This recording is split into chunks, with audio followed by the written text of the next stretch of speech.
Let's turn this down a bit just for the lulls of it.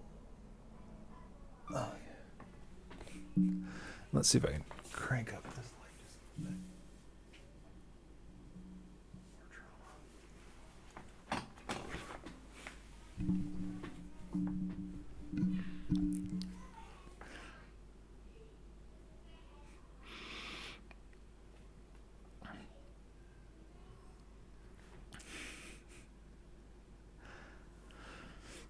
Okay.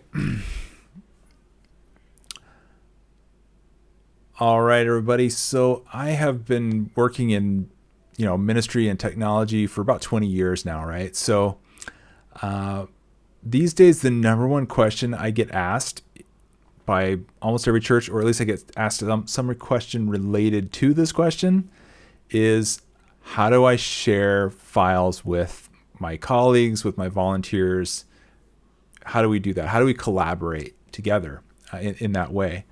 And I'll run into people, and they've maybe been sending emails back and forth, and or maybe they've all been trying to share one Dropbox account or something like that.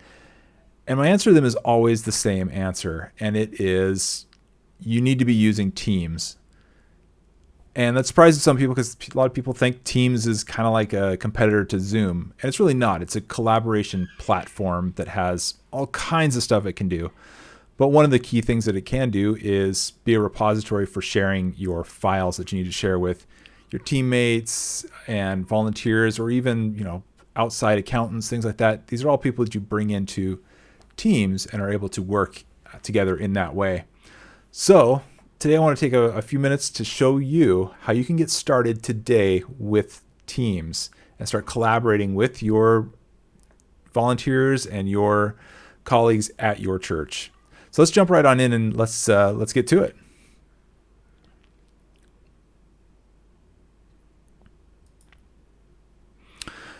All right, as you can see right here, we have a kind of the entry page for the Microsoft portal.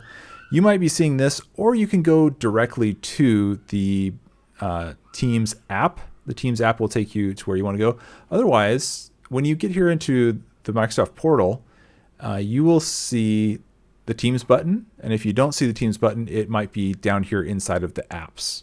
So just go ahead and go on over to Teams, and it will open a new tab. I've already got my tab open. And here's what you're going to see. Whether you're on the app or you're on the website, it's got the same kind of thing. You might have started off in the chat instead of the Teams. If you are, just click down here on Teams. You can chat with people in the chat, but we're not going to focus on that right now. We're going to focus on what do we do with a team. And we've got an absolute fresh tenant. As a Microsoft partner, they're really gracious in providing us with these kind of demo tenants that are kind of empty and blank spaces for us to work with and show you how it works and what it can do. And so what we're going to do today is we're going to just jump in and show you how easy it is to create your first few teams and what they can be used for and how you can use them for file sharing in particular. So if you're blank like this, the first one I said you should start off with would be like an all staff team or an everybody in the tenant kind of team, something that everybody that you invite in can access and see those files. So stuff that's not meant to be high security or very private, but stuff that's meant to be fairly public. Like your logo or something, you can throw that in here. So if you've already got some teams, you would click down here on the join or create a team. I'm going to click right here on create a team. And I'm going to create just from scratch. You can start with a template if one of these templates kind of fits. I find generally I just want to start from scratch personally. So I just click start from scratch. And like I said, for that very first team, it makes sense to have an organization-wide team. So we'll click that. The team here I'm going to create, give it a name that suits what you're going to do with it. I've called these main, or I've called them all staff, or I've called them everybody. There's a few things that you can name it. I'm just going to call this one all staff because that makes it works for the purposes of this demonstration.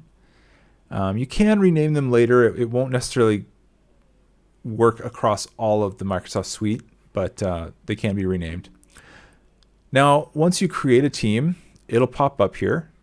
Here is our all staff.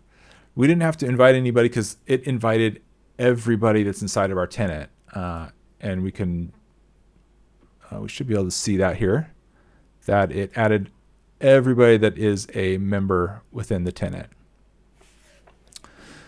So let's just go ahead and head back here to the general tab, which is the first one it always creates. And what you'll notice here, aside from being able to start your conversations, add wikis, add tabs, there's always a file tab. And file tab sometimes takes a little while to create, and that's because it's going to create a SharePoint document library kind of in the back end. But once it does create that, you can actually go in here, you can stick files here, you can work with the files there, and it will actually even let you synchronize those files to your desktop. And so it's a great way to be able to work. So let's just jump across here, posts. Let's see if we jump back in here, see if it creates. While it's doing that, here's the actual SharePoint. And you can see that in SharePoint, it actually created that all staff team. So it's a lot easier in terms of it's abstracting away some of the difficulty of having to work with teams. And hey, even I find teams a little bit difficult to work with. It's not really something you should impose upon the rest of the staff and the volunteers unless you absolutely have to. There could be some situations where you have to. Try to avoid it though, because it's generally easier to let them just access everything via Teams here. And while this one's finishing creating its document library and all that fun stuff here, let's go ahead and create another team, like a common team that we would see. And let's create one that's going to be very private. Let's create the finance team, because oftentimes that's some of the more sensitive information is finance. Or alternatively, you could call it accounting. I've seen people call it that it's their accounting team. Whatever you want to call it, just as long as it kind of represents those people that are going to work in there on that one. All right, so we've just finished that one up. Now, because we've created a private team, we're going to be able to add people to it individually. So I think there was somebody with like some A names.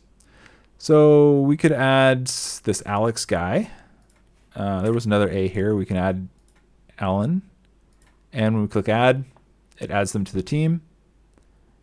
And you can tell it like if somebody is meant to be kind of like the leader of that group, you might want to set them as an owner. So let's just pretend that Alan is like head of accounting and Alex works under him as like bookkeeper or something. There we would have it. That would make sense. So now they would have their area, and let's see if the files is created on that one. Okay, so the files section has already been created here, and in order to access it, like I said, you can drag and drop things in here. You can double click on them and open them and edit directly if it's a Microsoft type of file, Excel, Word, PowerPoints. Or this synchronization button, the sync button, will actually let you click it, and it will use OneDrive to pop up and synchronize with your Microsoft File Explorer. So when you open up File Explorer, let's see if I have anything terribly sensitive here on my File Explorer before I go jumping across. I'll just do that.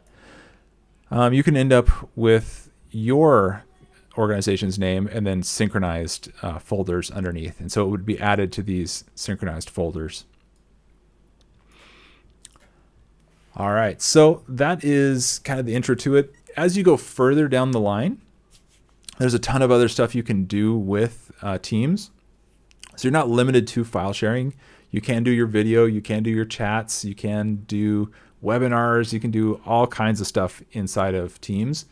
It has a automation platform. It even has the ability to create chatbots. So you could say, hey, I want to create an app that when somebody chats to the bot, they can say, hey, I want to take time off. It'll ask them, well, what days do you want to take off?